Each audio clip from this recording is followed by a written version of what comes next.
gives us various buffs. Be more like Path of Titans or the Isle combat. So the way our combat is going to work is there's going to be a bite for every dinosaur. Every single dinosaur will have a bite. Hello everyone, hello. Welcome to Age of Extinction. This is a new game. It's a very new game. Dinosaur will have a bite. Hello everyone, hello. This is a very new game. Oops.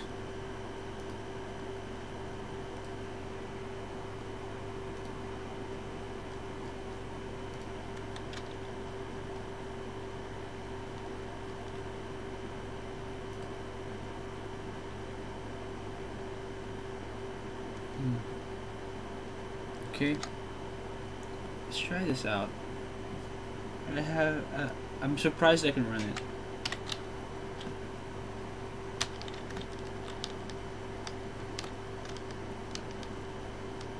Okay, so we're in Eocaria right now, which is a really cool Carcharodontsaurid.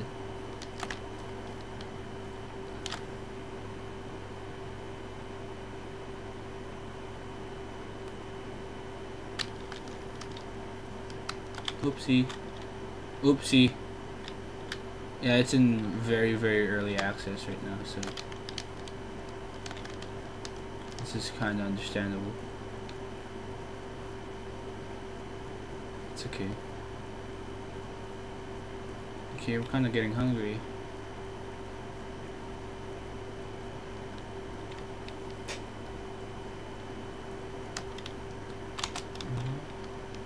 Interesting. It's very interesting. Man-made structures and all. Wow, this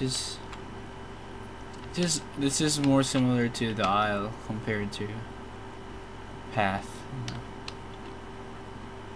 Ooh, water. I want water.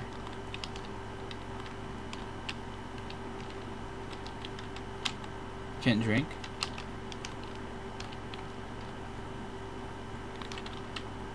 Can't drink.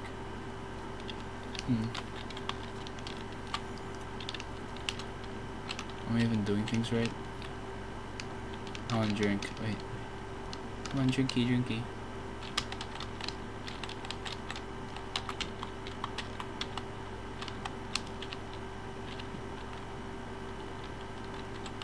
How did I turn on?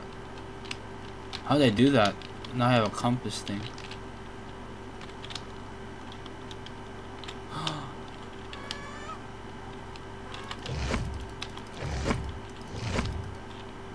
What? What am I doing? There's a human here. Fuck.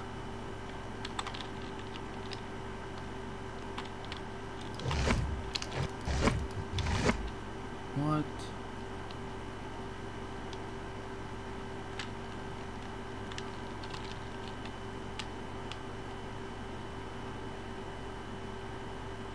Ooh.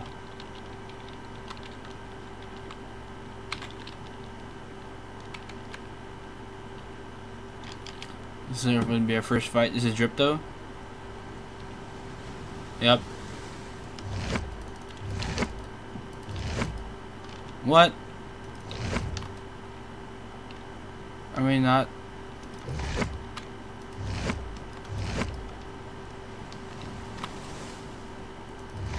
So you cannot kill things yet?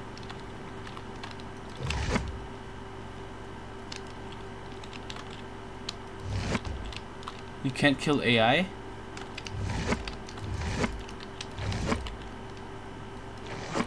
Oh. Whoa. That's my secondary bite.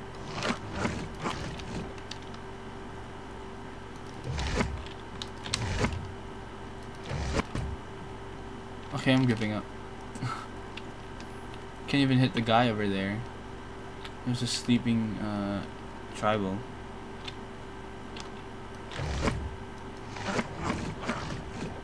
See? Nothing's working yet, so it's okay. We're just here to explore, I guess. Or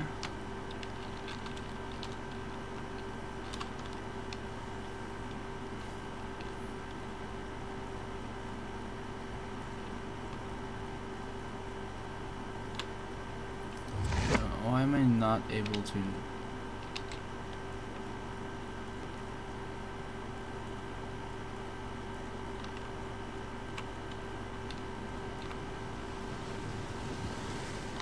Am I able to drink from here? Okay, my computer's not running it well. Yeah. I'm gonna upgrade soon though, so this is gonna be better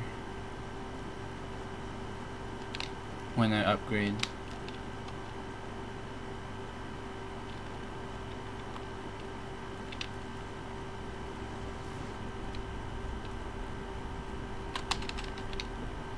How do you... I can't drink. I don't know how to drink.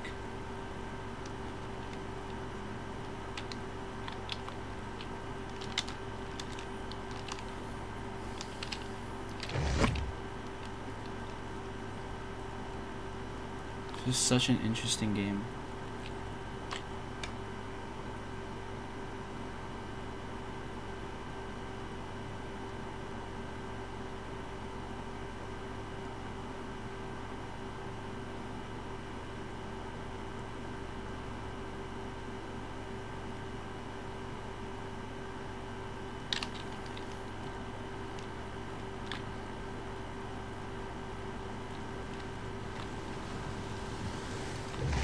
Yeah. I'm running it super low.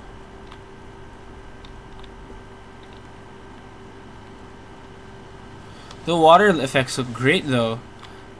I mean, it's not terrible for low graphics, for my low graphics right now.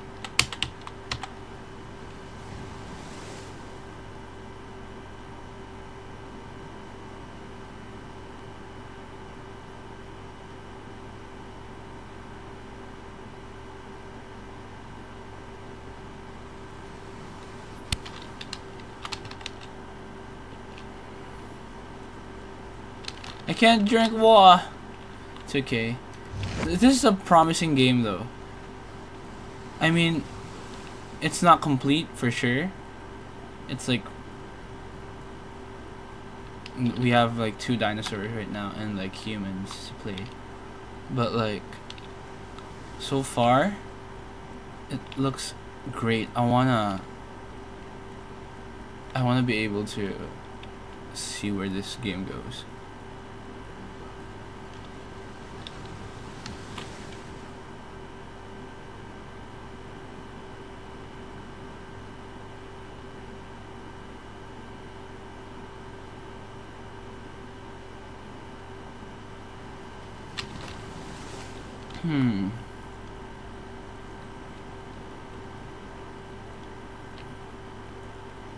How do you drink water?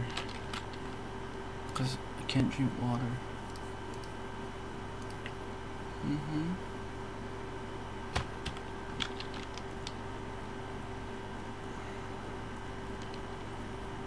Oh, there, I see green, I see green.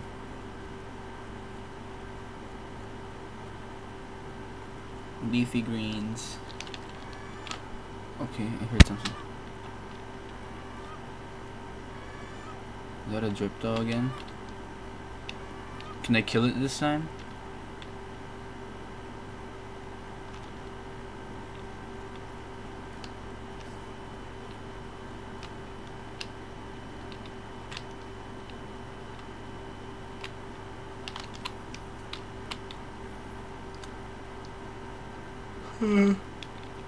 I just woke up. Happy New Year, by the way.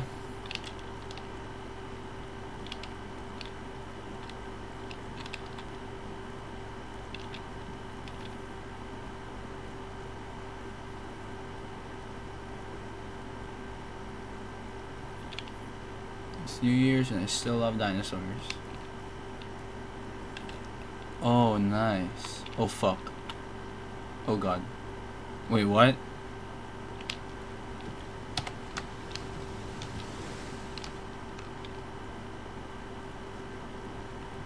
Oh wow.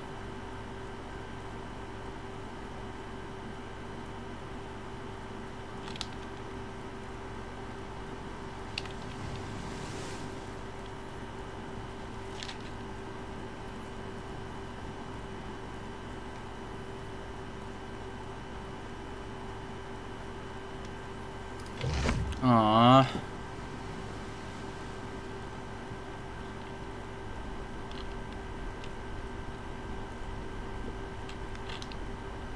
I'm underwater. Hello, I'm under the water.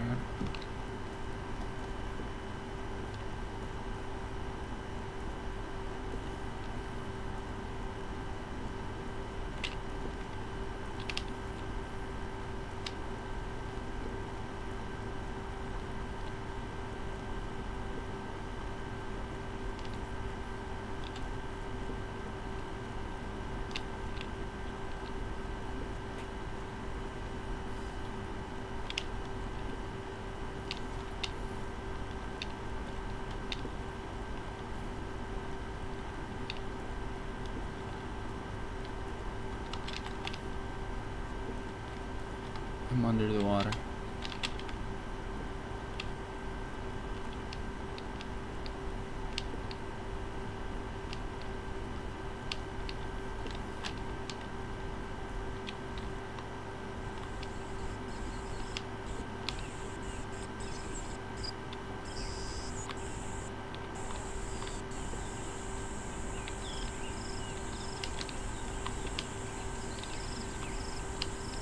Jungle noises. Oh. Lag. There you go. Oops, not again.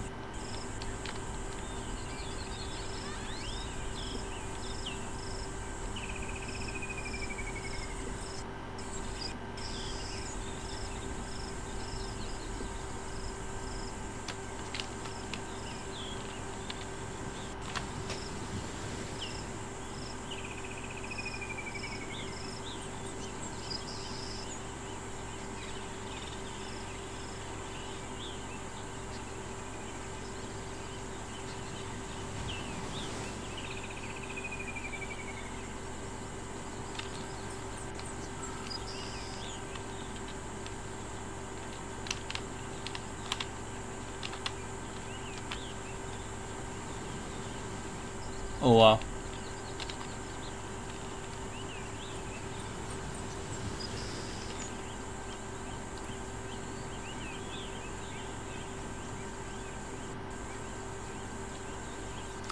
I hope this game doesn't fall victim to the mix pack things. Those are the worst. Oops, I'm lagged. Oh god, okay. What is that? Is that meat? Can I eat it? Octopus. Oh, it's a human.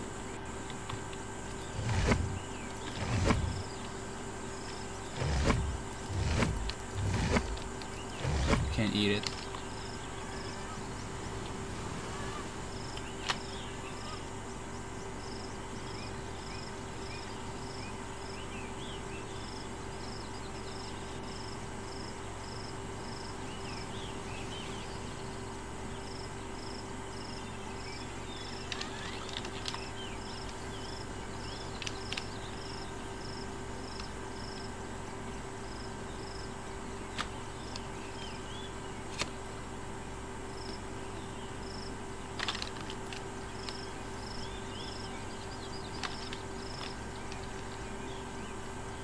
It's such an interesting take on the game with humans, you know?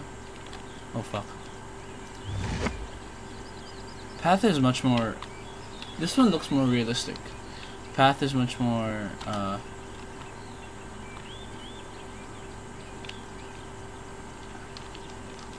think Path is much more forgiving. I'm about to die too, so...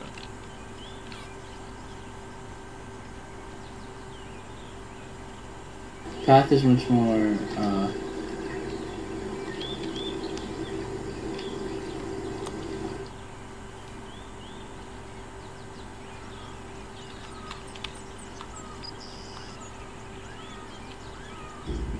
want to listen to this podcast of Isle. Oh no, it's a video essay more of.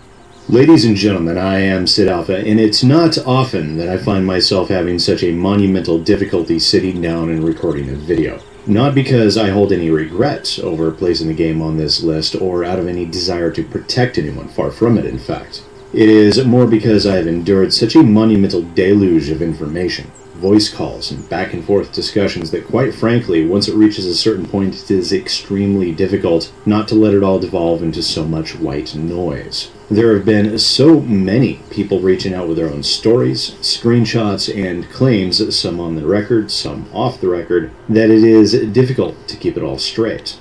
And as some of the information that had been sent to me turned out to be fabricated images, there can be no such thing as too careful. So, while I myself am not a journalist, I decided to adopt a stance that should be more common within the realm of journalism than it actually is. So, in keeping with that, I will attempt to be as fair as I can when providing information, and when I was unable to verify specific claims, I will state as much in no uncertain terms. I think that is, at minimum, what should be expected.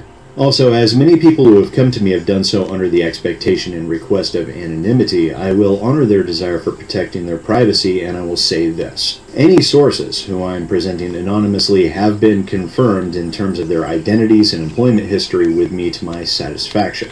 Before we start in on the current issues and problems being caused by Afterthought LLC's founder and owner, Dondi, we will take a brief glimpse at the Isle, its history, my impressions of the game, and where it stands now, and, of course, a sponsorship, because YouTube sucks.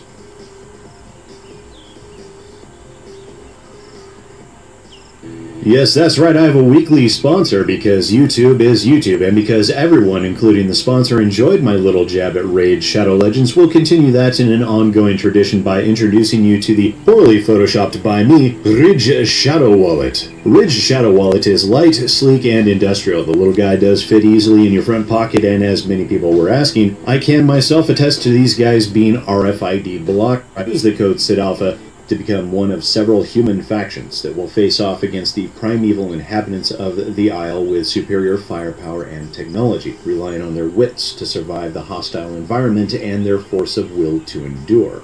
Other players will choose to play as one of the indigenous prehistoric creatures, perching the Isle of mammalian encroachment with bestial strength and tenacity. Players can form groups, explore various islands, establish bases, create packs, discover data logs, and compete for the DNA left behind by those responsible for creating the Isle. And one would never know it by looking at the game as it sits today, but the Isle also promised a narrative story told via the environment, as the Greenlight page states, quote, "The Isle features a narrative told strictly through the environment itself, achievable only through the immense cooperation of players. Hidden locations and artifacts will be dynamically created within levels, revealing all the questions that would arise. Why are we here? Why dinosaurs? What is causing them to mutate? Why can't we just leave? It will..." Am I gonna win my first fight?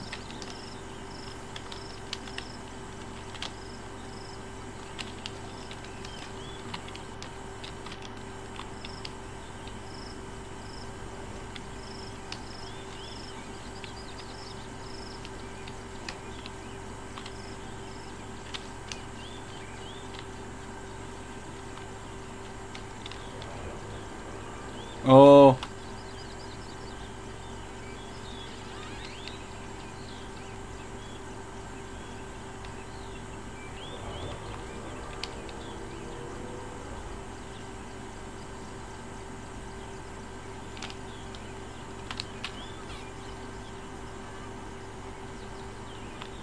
Can I drink water?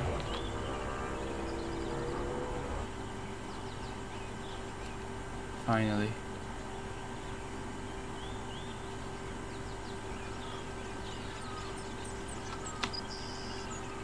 Oh, it's a big one.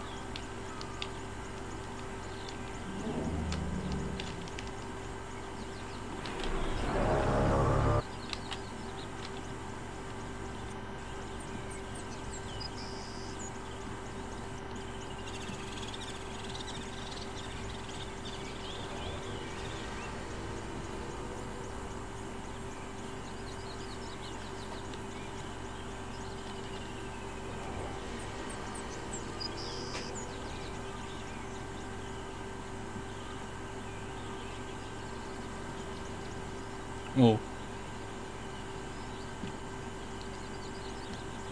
Yes, I can jump now.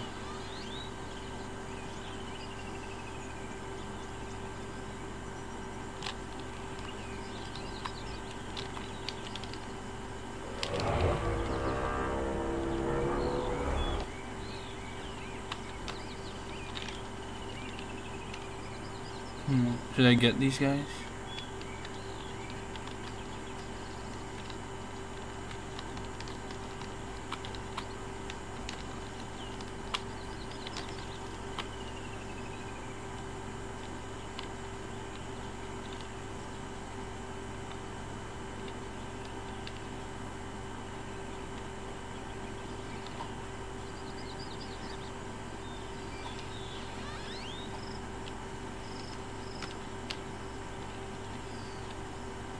Oh, should I kill this thing?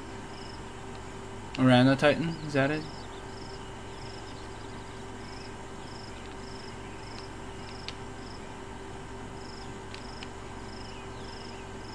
See if I can do anything against this guy.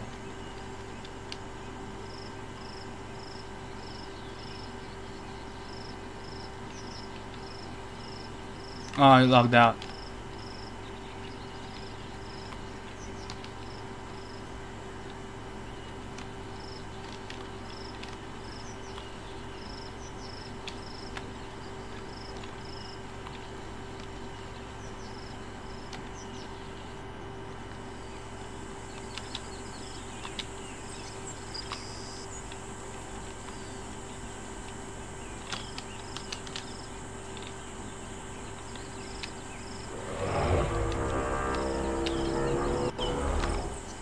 There it is.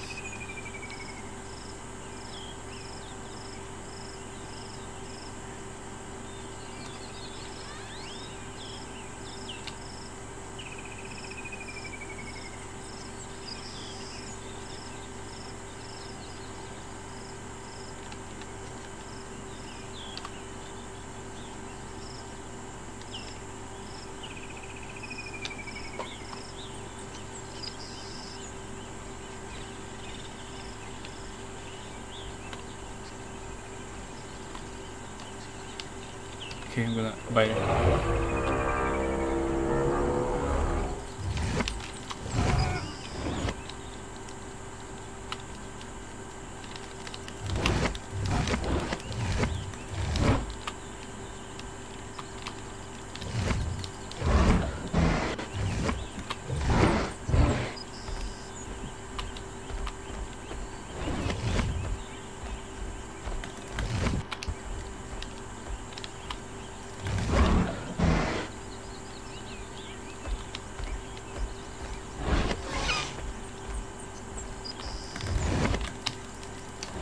Oh god, I died. Oh wow. It's a pretty, still a pretty hard game. Let's go back to path. So I'm gonna play path again because this is too hard, and I think my computer's not running it well, but it is really good though so far. It's pretty okay. So yeah, let's do that next time.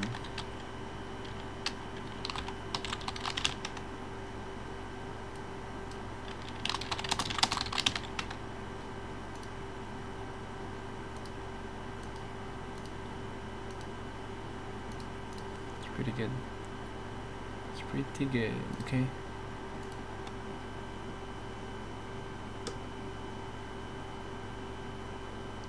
It will take weeks or even months for the global community to unravel the purpose of their being on the Isle, and each discovery will directly affect the future of the game.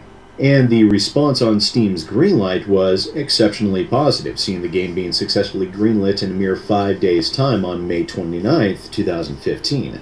6 days later, on June 4th, 2015, Dondi launched the Kickstarter for the Isle, later canceling it 25 days later on June 29th after raising only $5,600 of its stated $50,000 goal, with no reason being offered for its cancellation. 6 days after the Kickstarter cancellation, the Isle's official Twitter posted a simple, "We've canceled the Kickstarter, but we haven't canceled the project. More updates to come." However, the Kickstarter for the Isle promised a rather exciting game. As stated in that canceled Kickstarter project, the Isle promised the following features. First, the Isle was supposed to, in essence, be an open-world shooter game. In it, it also promised different human factions such as rangers, scavengers, and poachers. It also stated that after growing your dinosaur to adulthood, there would be 3 strains, more planned, to add a specialization mechanic, and those 3 strains were hyperendocrine. This strain will increase the player's size and mass in pure brute strength. Coupled with extreme tissue regeneration, this class renders most dinosaurs close to unkillable unless they fail to consume enough food to maintain their regenerative metabolism. Tissoplastic. This strain will allow camouflage capabilities, changing quill patterns to blend in with the environment. With the ability to use quills as traps and tracking utilities, and an acidic bile which can eventually eat through the strongest of defenses, the best of carnivores can move unseen. And neurotenic. This strain will give the dinosaur hyperintelligence and further systemic capacity. A leading mutation, players gain the ability to hear human conversation, disable electrical equipment with an EMP, project a telekinetic shield, and lead cross-species packs. Now, in addition, the Kickstarter stated that, at least with the Human Ranger faction, you could create a pack of raptors along with you, and as shown in the images at least, the human factions would have their own leveling system that would coincide with the dinosaurs and their growth from infant to juvenile to adult. However, the human factions, while they did show some video glimpses of the human factions on the Kickstarter itself, along with this trailer on the Isle's YouTube channel titled The Isle Bunker, we are now 5 years later, and those human factions, along with essentially every other feature listed so far, have never been implemented.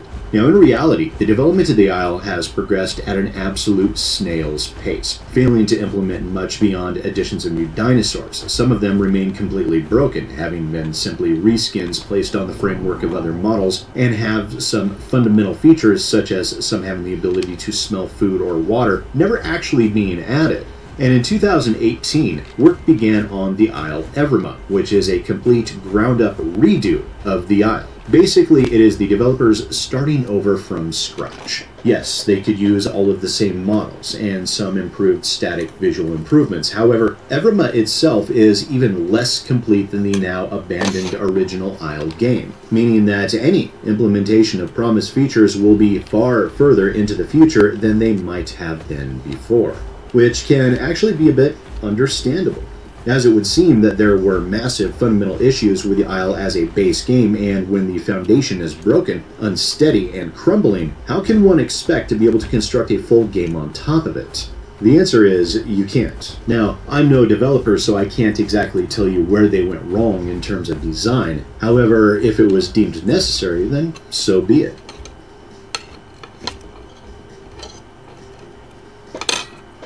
Now, I myself have played the Isle a great deal, over 70 hours within the game actually, as I had played with Rachel Messer both on and off stream quite a lot. And in all honesty, the only fun I found within the game was merely from playing a game with my best friend. The Isle, as it stands 5 years after it was launched, still remains in an early alpha state. In fact, I would mark it at barely above a tech demo at this point in time. The game mechanics are exceptionally basic. You can walk, run, and with certain dinosaurs you can sprint or jump. You can eat and drink, and for the smelling you have the ability to sniff for footprints, carcasses, and water if you're a carnivore, and as an herbivore you can smell for food or water, assuming the developers actually bothered to implement the feature for that particular dinosaur. But to be fair, that feature being missing is only with a couple of dinosaurs, but it is such a simple feature that one still wonders why it was never implemented for those dinosaurs. Other than that, none of the promised elements have ever surfaced. No human factions, no narrative elements whatsoever, no mutations for the dinosaurs, which means once you reach adulthood, that's basically it. You can... Wait, did they not see me?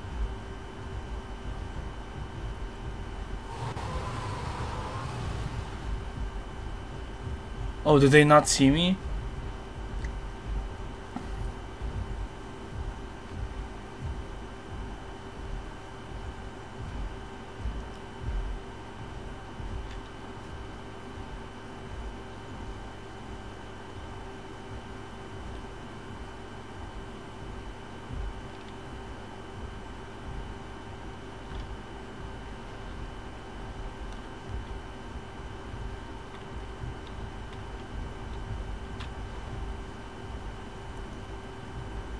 Don't kill me.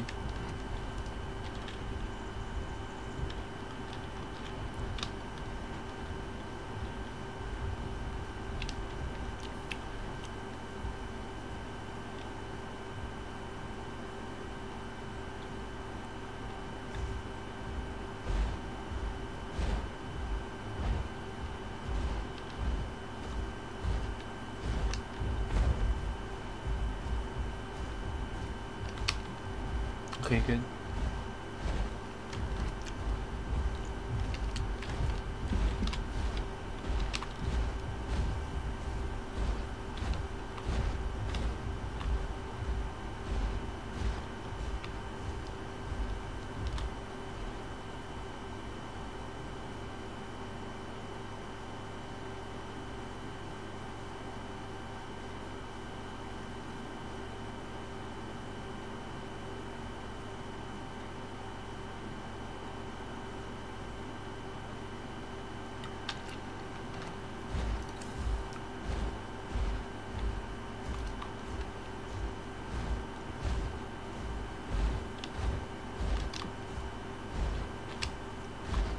I like the art style path. It's not realistic, but it's cool. You can also join groups or packs, and female dinosaurs can create nests and invite other players to hatch as infants once an egg has been incubated. The infant dinosaurs can eat food from the nest, which is deposited by other dinosaurs, and begin their long growth into adulthood themselves. And that's basically it in terms of game mechanics. And it really is a bit shit when you think about it. Now, I'm no stranger to the concept of emergent storytelling, where the player interactions themselves form the narrative elements and provide a great deal of the fun. And far be it for me to tell someone that they are having fun wrong. However, in terms of my impressions of the game, it is buggy, glitchy, and boring in the absolute extreme. Yes, you can have fun playing with your friends. The thing is, though, you can have fun playing just about any game with your friends, as it is your friends providing the enjoyment, not the game itself. So why would anyone wish to engage with such a bare bones and lackluster product as the Isle? A dinosaur survival. That's the only reason, because it is a survival game that has dinosaurs in it. But to my mind, that is simply not enough for the game's $20 asking price. If you were playing with friends, it can be fun. At times. I recall one Sunday where Rachel and me were attempting to record footage for one of her YouTube videos, and we spent approximately 11 hours on a server that was consistently running at maximum capacity. And during those 11 hours, we were so completely and utterly bored, seemingly running in circles attempting to find anybody else on the island, that it seemed that perhaps they were simply moving to the places that we were not unlike a dog chasing its tail. During that entire day, we experienced nothing but boredom, and as a result, the banter fell away, the verbal interactions were slim to non-existent, and I don't even know how she managed to make an entertaining video out of all that, but she somehow did, and I can only imagine what a nightmare that truly was for her to edit. So, emergent storytelling within a game like The Isle is, to my mind, inconsistent at best. And when you strip away that aspect, you are left with a dull, bare bones, uninteresting game with no legitimate value in terms of gameplay. As a single player experience, the game really is little better than a tech demo, which is not at all what you want to hear from a game that has accrued a massive following, generated millions of dollars in revenue, has an entire team of developers supposedly working on the game, and 5 years of game development time under its belt. To my mind, it is unthinkable for a game such as this to contain so very little over the course of 5 years, and one can only surmise a couple of potential issues with it. First is that the core framework was so horrendously mismanaged that it was literally impossible to implement new features. Of course, if that were the case, that fault lies entirely with the development themselves, and the truest fault lies with the development team's leadership, which is Dondi. The other option I can think of is simple laziness and or absolute ineptitude, which again, the fault on that would fall squarely on Dondi's feet, especially considering the game has been stuck in what appears to be development hell for the past 5 years, making use of bought or sometimes even stolen assets, such as the dinosaur noises from Jurassic Park, to name but one simple example. And as for the mismanagement of the Isle, let's take a quick look at some of the examples of Dondi and his team's behavior towards his customers.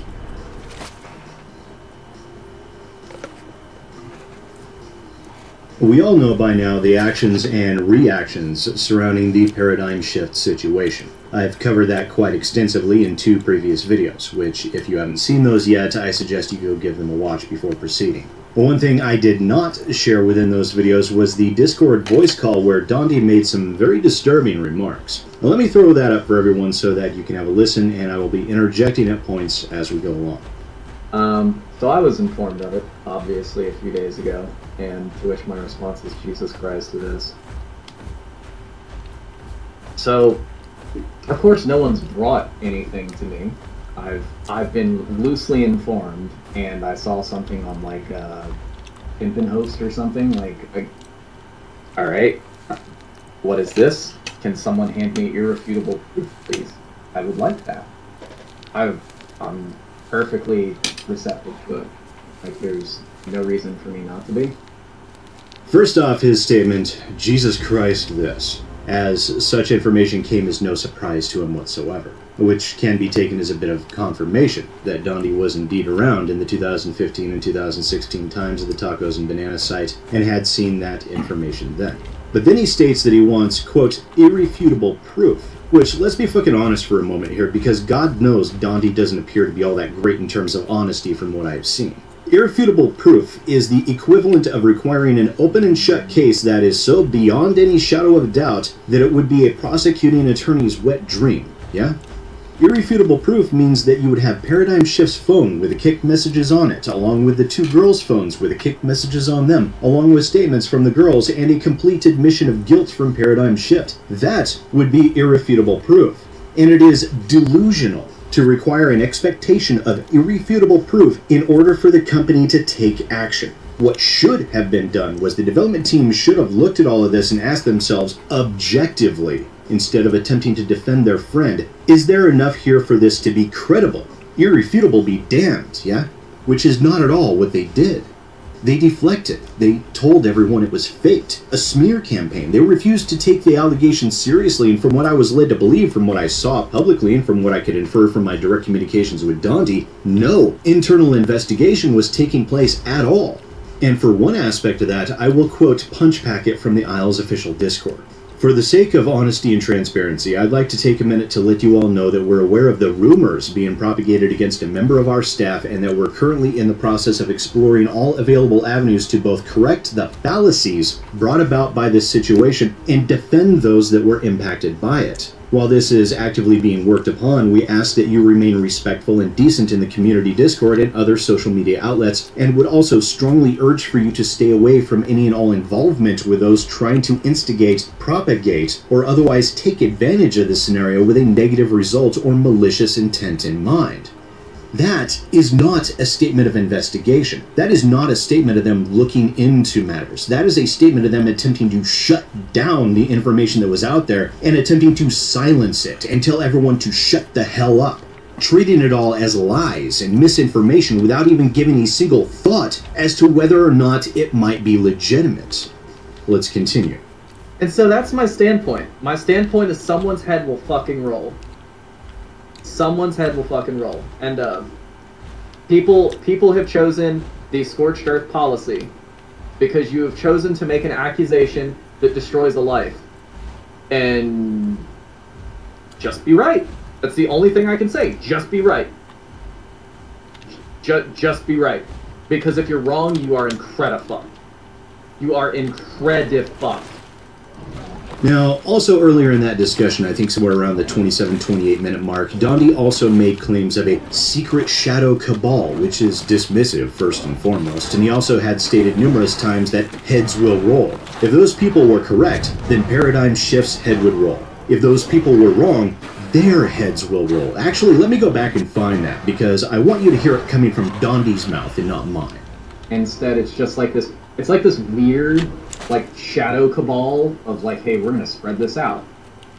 But a random shadow cabal of people making an accusation who then tried poorly to cover their tracks after they made a blanket, very loose accusation just screams sus.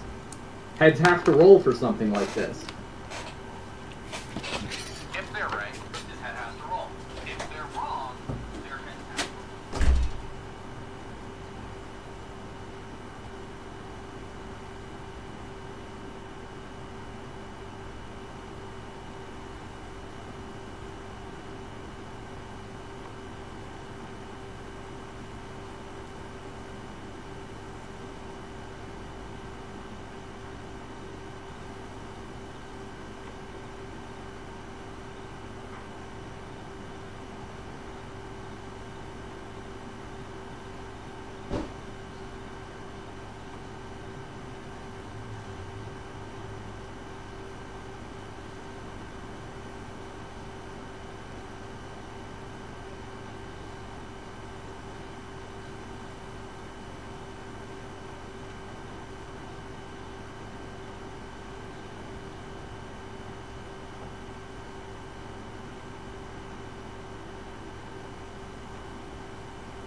For them. And yes, I'm goddamn right I did. Again, for reasons explained in my previous video, because that seemed to me to be the only way to dump a bucket of ice water on their heads and make them wake up, even just a little. And when your audience is predominantly the Isles community is, such threats against even bringing such information forward is dangerous in the extreme. But you know, Dondi is a bit of an asshole. I think that is a fairly safe statement to make. Dondi himself has admitted as much time and time again. Hell, contained within that Discord call, it seemed Dondi cared far more about his own personal vacation than in dealing with a very serious allegation being leveraged against one of his employees. I was originally on vacation, which now is no longer happening. I'm here now, so I mean, fuck it. Back to work, yay! I'm just sitting here drinking coffee and updating Git, because I'm back to work. I don't recall giving you a task. I know you don't recall giving me a task, but my vacation's over. In that, he was fed up, disgusted that he would actually have to handle things, although instead of being determined to get to the bottom of things, he decided to continue to ignore them until I decided to step in, which is still, to my mind, dangerously inappropriate and willfully ignorant.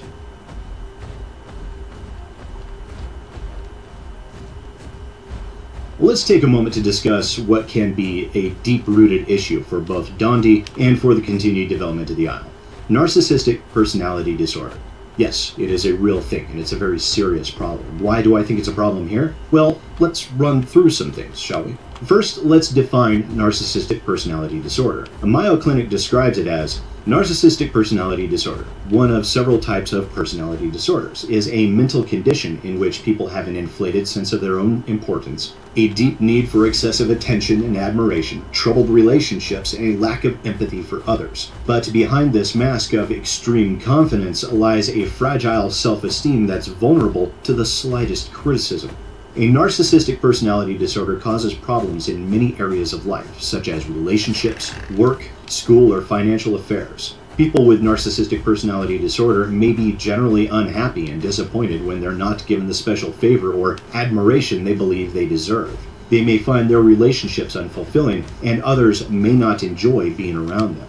So, taking that into consideration, let's look at some of the things Dondi has done behind the scenes. We have one former developer for the game stating, "I was stewing last night about this whole situation because given everything Dondi told me about how he enjoyed destabilizing dev teams by either finding better positions for / stealing resources from them, and what he said to the guy the other day. In terms of destabilizing other teams, this message was, I was told, from Dondi prior to his deleting his Discord account and the Isle's official Discord a few years back, where he said, "You should probably go say that, because I've sabotaged 2 other projects that were trying to compete with a redacted company." Now, that redaction was put into place by me at the request of the provider of this information. Continuing, I view it as, how dare you? Go in, pull the right person out, watch it get crushed. Do it appropriately, and no one is aware of anything. One thing I'm good at, fucking people's world up. Well, endeavors. Also life. I let shit go for a long time and then come back through like a freight train and crush it all. This from another former developer, and again, these were redacted by me at the request of the sender out of fear of Dondi attempting to destroy any current or future projects as a result. Blank and I have had a horrible experience with various members of the Isle team so far. Would just like to explain what happened and why Blank and I get triggered when it's talked about. Dondi is a very toxic person and has little or no respect for public relations, which caused various problems throughout the development of the Isle. He also has a common trend of poaching members from various development teams to work on his project. Many projects that are on their way to success often either get purchased, influenced, destroyed, sabotaged by Dondi. This has happened with several projects in the past and could happen with Developer Redacted. When Developer Redacted becomes successful, if there is any more problems with your relationship and communication with the Isle, Dondi would sabotage the team and project in several ways. Dondi may use large Twitch streamers to attack our team and project in the wrong light. And from still another person we have, I did join their Discord and contact the lead guy. It is worth noting that this person was not speaking about the Isle with that first bit. He offered me a key, but at the same time, the Isle dev, that would be Dondi, was being a dick and pretty much said anyone who covers this or the game Redacted wouldn't get early access to their hypo dinos. I'm just avoiding it all. So we have here from 3 different individuals showing me, or rather showing us, the exact same general messaging. Dondi hates competition, which who doesn't, let's be honest, and will do his best to prevent coverage if he feels he has the means to do so. We also have different individuals showing that Dondi has no issue whatsoever manipulating other people in order to sabotage or destroy other developers he doesn't like or feels is a competitor to him if it strikes his fancy to do so. Now, the Discord server that was nuked in January of 2018. To my knowledge, no official reason or explanation was ever provided for that. However, I do have one screenshot conversation that sheds some light on that, and for at least personal verification, I did receive the same reason from no fewer than 3 other individuals who unfortunately did not want their discussions with me to go on record, again, out of fear of potential reprisals from Dondi. He cheated on his girlfriend 3 times and freaked out when she left and deleted the Discord server. Which girlfriend? Wasn't the one at his house his ex? You know, when someone fucks your life in every single way and you still try not to blame them for it because you cared about them and you think they need help, even though they keep blaming you for every bad decision they make, this is exactly what I feel about Don. Don would be Dondi. I do have to agree with you when you said he isn't stable. He was basically threatening me to not sabotage his game when he is doing it on his own. And he does have a cheating problem. I didn't know he had a girlfriend. Me and him were very close. He wanted me to move in with him. Not sure how that would work out with him having a girlfriend. He needs help, but he doesn't acknowledge he does and just rages at everyone and blames everyone for what is happening. This is like girl number 6 that has been manipulated by Dawn, that has had a thing with him at the same time. I really don't want anything to do with him or anyone from the Isle again. Now, why would this matter, right? That was the first question to spring to my mind. After all, what a person does in their personal lives is not a topic that should be covered in any way. However, that all changes when many of these girls have worked on the Isle, including Dondi's ex, and in that, Dondi is directly harming the development of his game due to his manipulative and rather deplorable actions. By dipping his pen in the company ink, as it were, and seemingly doing so as often as possible, he drives talented people away from his project, and then Dondi deleted the Discord as a result, causing still further harm. Plus, it also helps to show us that in these relationships, Dondi is a manipulator, and seemingly emotionally abusive as well in terms of that manipulation. And this isn't even the first project Dondi has done this with either. Now, many Redditors on the Isle subreddit may know of the now deleted user Darth EA. A while back, Darth EA said in response to another post that Dondi had convinced the management at Lukewarm Media, the developers of Primal Carnage, that he was a programmer who had apparently never released a single line of code. And this was an interesting thread that discussed how it seems Dondi may have killed Primal Carnage. Quote, almost the exact same thing happened to that game too, where Dondi got big plans, started doing them, and after a year jumped ship off the project after the rewrite to that game didn't go as planned when he dreamed too big for it. Can't say I didn't expect this to happen, but let's just hope the Isle actually progresses from here on out and doesn't end up on a similar rocky road that Primal Carnage Extinction did. And one respondent had the following to say. My favorite Dondi story is the time he got cucked while working on Primal Carnage because he bought a girl he was seeing a plane ticket and proceeded to treat her like garbage the entire time, so she started hooking up with another guy who was living there and then was shamed into quitting. So, in order to find out if there was any validity to any of this, I got in touch with one of the former developers from Primal Carnage. Now, here is what they had to say on the matter, and forgive me, this may be a bit lengthy. Actually, it will be extremely lengthy. I was hired in approximately April of 2014 to Lukewarm Media. At the time, I was in college for CS and doing part-time work to pay for it. I met John and Dondi while I was working a retail job near their office, and John mentioned that they needed a network programmer and I should interview. I'd started looking into Lukewarm Media and saw they had an office on Google Maps nearby, defunct shortly before I was hired, and that they just announced Primal Carnage Genesis during a major PS4 event, which I was pretty interested in working on. My first day coming into the office was incredibly bizarre. I was asked to come to an apartment building where Lukewarm was using the apartment that Dondi, Aaron Pollock, and John lived in, and my desk was in John's bedroom. On my first day there was a Primal Carnage Recode QA test performed that I was asking to hop in on that Dondi ran, and I was presented with a largely non-functional game and 10 to 20 community testers in a Skype call where Don proceeded to basically scream at folks and belittle them for not testing the game correctly, which at that stage I can't stress, I don't know what the objective of that testing was. This was multiplayer testing on a build where virtually no replication of anything. Over the next few weeks, I started to familiarize myself with the codebase and the team, and a few major red flags started to get noticed. 1. Virtually everyone from the heyday of the original Primal Carnage was gone except for remote folks, and I was never provided with a more satisfactory answer than they'd left to follow Ashton after some big schism between him and Aaron Pollock. 2. Dondi was being referred to as a programmer, but after a couple of weeks, I hadn't seen any code generated, and since his bedroom/office was across the hall, I was pretty routinely treated to him streaming games virtually every day.